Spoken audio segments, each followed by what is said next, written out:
Hello, this is the first series on digital questions for IC design interview. So timing is one of the most basic digital questions that can be asked during the interview, whether you are applying for an analog design position, a digital design, or a mixed signal design position. So timing is very important because if you can't meet your timing, your chip is going to fail.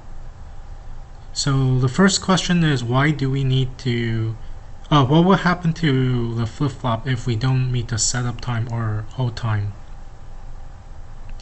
So the reason why we need to meet the setup time and hold time is because if we don't, the flip-flop will go into a metastability state, and then the output can either be a 0, 1, or stuck at the middle.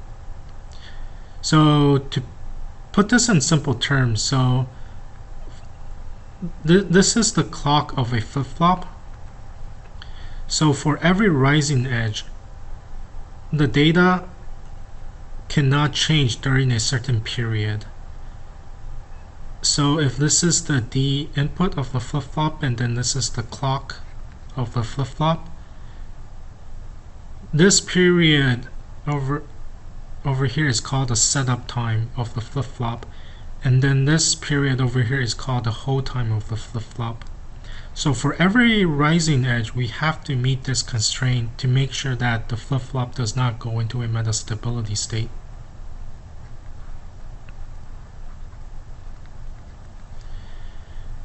So the second question is, what is the setup time and hold time relationship for the synchronous structure over here? So the first flip-flop is normally called a launch flip-flop because we are transferring data from this flip-flop to the second flip-flop, and then this flip-flop is usually called a capture flip-flop. So right now, just assume that this clock buffer over here doesn't exist and it's just a single wire. So the clock between these two flip-flops have no skew.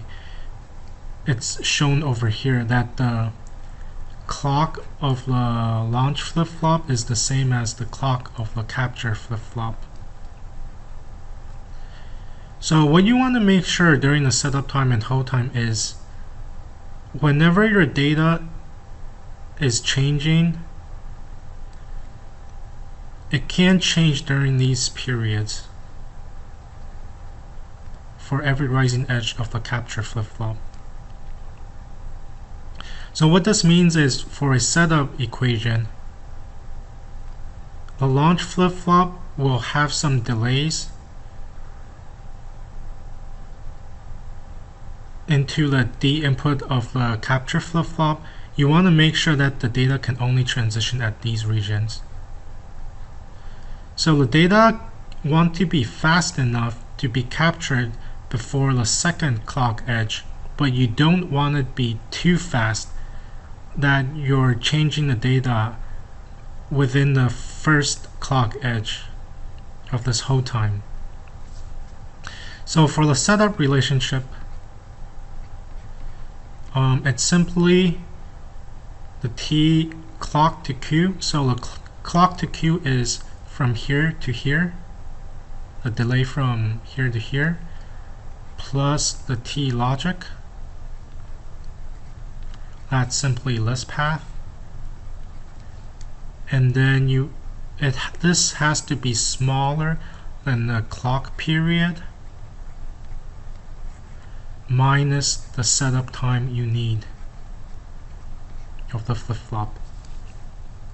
So what this says is that when the data from the launch flip-flop will be within this period, that doesn't violate the setup time. And then for the hold relationship, we want to make sure that the data does not get transferred too fast from this clock edge that you violate the hold time for the capture flip-flop, this region over here. So you just want to make sure that the T clock to Q plus T logic has to be greater than T hold of the flip-flop. So this equation over here is if it's assuming that the clock skew is 0. So right now let me say if these two clock buffers are over here. So the skew is usually defined as T capture minus T launch. So it's the clock difference between the capture flip-flop and the launch flip-flop. So I've also drawn a figure over here.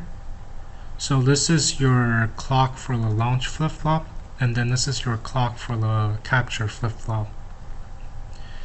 And then this point to this point is called the clock skew.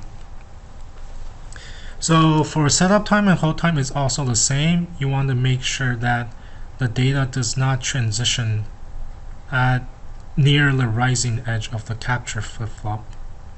You don't want the data to transition in at these points. So if you work the math out, you can keep this equation, and then you simply have to add a skew at this part, and then add a skew at this part. So what this says is if I have a positive clock skew, I will be more inclined to meet my setup time, but I will also be more inclined to violate my hold time. So this is a double-edged sword you want to be careful of. So yeah, this is just some basic questions on the timing of flip-flops, and then I'll see you next time.